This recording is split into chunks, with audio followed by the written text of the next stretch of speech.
Hey, this is Mike Lindsay from Vital MX. We are here with Rockstar, Energy Husqvarna's Christian Craig. We keep talking about 450 full-time. That's cool, but how is it really? How's the process been? How's it been getting used to the bike? I heard you mention something earlier about whoops, 450s being a beast. You know? Yeah. I mean, it's been a learning curve. I'm not learning curve, but just like a huge change for me.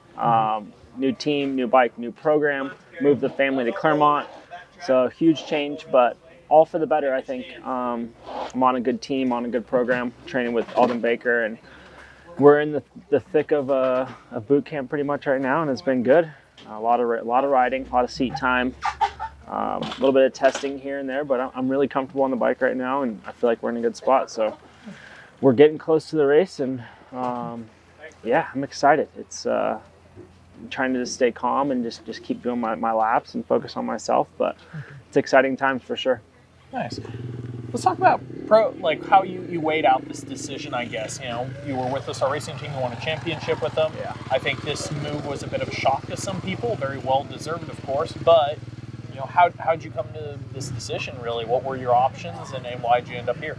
I mean, I've said it multiple times in interviews, but just made some calls during Supercross, and Roger pretty much, answered my call. So, I went to Star right away, and they said, we have a 250 deal for you, but unfortunately we have both our 450 guys re-signed, so can't blame them. And I told them that, I appreciate the 250 offer, but it's time for me to move on. So it is what it is, and they respected it.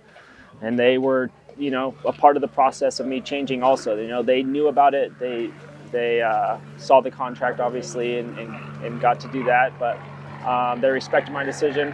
And, I mean, you got to do it. You got to move on and look what's best for you, at the end of the day, and what's going to fit your style and what you look for. I like the mood over here, working with Nate Ramsey, team manager. He's been awesome. Murph, my mechanic Jared, just everyone, it's been nothing but a help. So it's been fun. It's been exciting.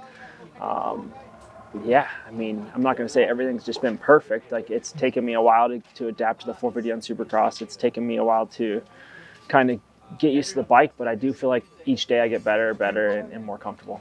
Would you say, when we talk about getting used to the bike, what's been a bigger transition, going to being a 450 guy now or riding an Austrian bike, steel frame? Like, which of those two has actually been a bigger transition, would you say? I'd say it's like 50-50 for sure. 450 full time, you just got to ride the bike differently. You can't attack like you do on a 250 and like push as hard as you can out of a corner to go into the whoops. You kind of got to be more meticulous and more precise with stuff, which fits my style more. You got to finesse it. You don't need a Revin 450.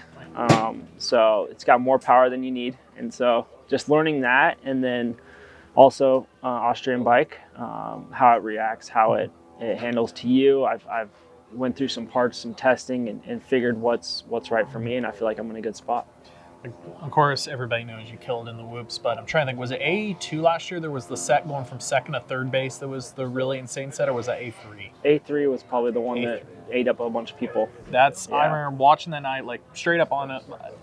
I straight up think on 250, you went through them better than even anybody in the 450 class did. You were killing it. So I'm sure people see that kind of thing. They're like, oh, put him on a 450 and whoops. Yeah. The bike can go faster. He'll be even faster. But it's different. I heard you make a comment earlier. It's actually harder to come into the whoops on the 450. Yeah, and the way the weight is, the motor, the power, you got to be way more precise, be finesse. You can't, like on 250, you can just send it in there. And the bike's light, and you can kind of, with me, I can fix it if I start dropping in. Where a 450, the thing's a beast. You gotta make sure you hit each whoop. Obviously you can go faster on it, but yeah, it's different for sure. I'm going to deal with a lot of different things. The track breaking down more for me, longer mains, so I'm getting thrown into it, but I'm at that point where this is what I expect. So say whoop scenario, you skip a front end, misses one. 250, as much power they make, do you just kind of do everything you can to try to carry the front and make sure to the next one? Where a 450, I'm guessing you can actually go, and grab too much and almost make it, you can make it worse really quick. So it's easy to drop in on a 450. Where 250, you're kind of gaining speed. You're trying to gain speed, where 450, you're almost wanting to calm down a little bit, So you kind of got to find that happy medium with it.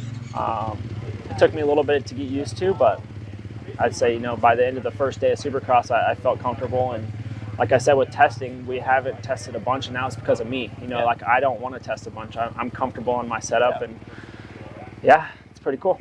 Well, one bright side, like maybe a lot of guys that get 450 class, you are older, more mature. You've also moonlighted in and out of the class, so maybe you're not coming in so focused. It sounds like you have a good mindset of the 450 is what it is. You're not spending your whole time trying to make the 450 like a 250, which I definitely think, talking to some guys, I think they struggle with that transition. They're like, well, I could do this on the 250. Like, let's just try to make it as much like that as we can. Yeah, and I'm also a 450 rookie, if you want to say. Like, I've never started on the 450 in Supercross, but I've done a bunch of 450 Supercrosses, so I'm kind of coming in new but not, and I think that gives me more confidence in myself, where I don't need a learning year. Like, I expect to be up front.